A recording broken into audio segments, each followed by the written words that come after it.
Hello, welcome back to my YouTube channel. ഇന്ന് നമ്മളൊരു evening vlog തന്നെയാണ് കേട്ടോ ചെയ്യുന്നത്.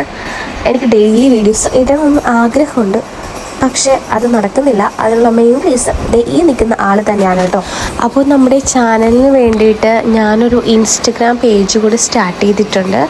വ്ളോഗ് ബൈ രേഷ്മ എന്നാണ് കേട്ടോ അതിൻ്റെ പേര്. അപ്പോൾ നമ്മുടെ യൂട്യൂബ് ചാനലിൽ ഞാനത് മെൻഷൻ ചെയ്തിട്ടുണ്ട്. അപ്പോൾ നിങ്ങൾ പറ്റുന്നവരൊക്കെ അതുകൂടെ വന്ന് ഫോളോ ചെയ്യുക. അതിലും നമ്മൾ യൂട്യൂബ് ഷോർട്സ് നമ്മൾ യൂട്യൂബിലിടുന്നത് തന്നെ നമ്മൾ അതിലും അപ്ലോഡ് ചെയ്യുന്നതാണ്. എന്നാൽ നമുക്ക് വ്ളോഗിലോട്ട് വരാം. ഞാനപ്പോൾ കുറച്ച് ചെടികളൊക്കെ ഞങ്ങളുടെ വീട്ടിൽ നിൽക്കുന്നുണ്ട് കേട്ടോ. അപ്പോൾ അതൊരു ഗാർഡനായിട്ട് ഞാൻ കണക്കാക്കുന്നില്ല, എങ്കിലും പറയുമ്പോൾ ഗാർഡൻ എന്ന് പറയും. അപ്പോൾ നമ്മുടെ ഗാർഡൻ ഞാൻ സെറ്റാക്കുവാണ്. അവിടെ അത്യാവശ്യം കുറച്ച് റോസ് വളർന്ന് കയറി നിൽക്കുന്നുണ്ട് കേട്ടോ.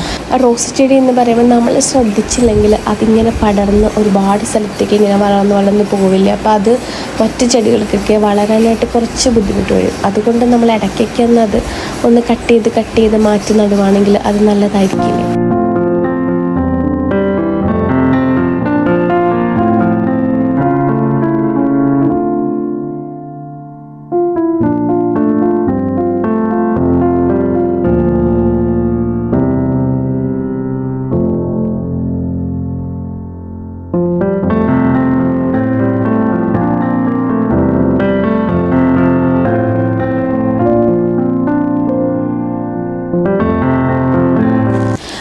ഈ ദിവസത്തിൻ്റെ ഇപ്പോഴത്തെ പരിപാടിയാണ് വെള്ളത്തിൽ കളി കേട്ടോ. വെള്ളം കാണുമ്പോഴത്തേക്കും ഈ ദിവസത്തിന് ഭയങ്കര സന്തോഷമാണ് വെള്ളത്തിൽ കളിക്കാനായിട്ട്. ആ പരിപാടിയിലാണ് ആൾ. വെള്ളമൊക്കെ കോരി തലയിൽ ഒഴിക്കുക, വേറൊരു പാത്രത്തിലൊക്കെ നിറച്ച് വെക്കുക, ഇതൊക്കെ തന്നെയാണ് കേട്ടോ അവളുടെ പരിപാടി.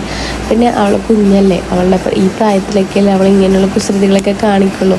അതുകൊണ്ട് നമ്മളും അതിനെ സപ്പോർട്ട് ചെയ്യുന്നു. പിന്നെ ഓവറാവാൻ സമ്മതിക്കില്ല കേട്ടോ. അപ്പോൾ ഇതേ നേരെ സന്ധ്യ ആയിട്ടുണ്ട്. അപ്പോൾ നമുക്കിനി പ്രെയർ ചൊല്ലണം. അപ്പോൾ ഇപ്പം നമ്മൾ ജസ്റ്റ് തിരിയൊക്കെ കത്തിച്ച് വെച്ചിട്ട് പ്രാർത്ഥിക്കും കേട്ടോ.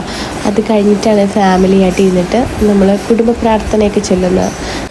അപ്പോൾ വീട്ടിലൊരു വചനപ്പെട്ടി ഉണ്ട് കേട്ടോ. അപ്പോൾ ഒട്ടുമിക്ക ക്രിസ്ത്യൻസിൻ്റെ വീട്ടിലും ഈ ഒരു വചനപ്പെട്ടി ഉണ്ടാവും. അത് വായിക്കുമ്പോൾ ഒരു പ്രത്യേക ഒരു പോസിറ്റീവ് ഫീലാണ്. പ്രാർത്ഥനയൊക്കെ കഴിഞ്ഞിട്ട് ഈ ദിവസത്തിനെ കുളിപ്പിച്ച് റെഡിയാക്കി അവർക്ക് ഫുഡ് കൊടുക്കുക, പിന്നെ എൻ്റെ ഫുഡും കാര്യങ്ങളും അങ്ങനെയുള്ള പരിപാടികളായിട്ട് പിന്നെ പോകും. പിന്നെ കുറച്ച് നേരം ഇരുന്ന് എല്ലാവരും കൂടി ഇരുന്ന് TV ഒക്കെ കാണും. അങ്ങനെയാണ് നമ്മുടെ ഡെയിലി ദിവസങ്ങൾ പോകുന്നത് കേട്ടോ. അപ്പോൾ ഇന്നത്തെ ഒരു വീഡിയോ ഇത്രയേ ഉള്ളൂ. വീഡിയോ ഇഷ്ടമായെങ്കിൽ ലൈക്ക് ചെയ്യാനും നമ്മുടെ ചാനൽ സബ്സ്ക്രൈബ് ചെയ്യാൻ മറക്കരുത്. ബൈ.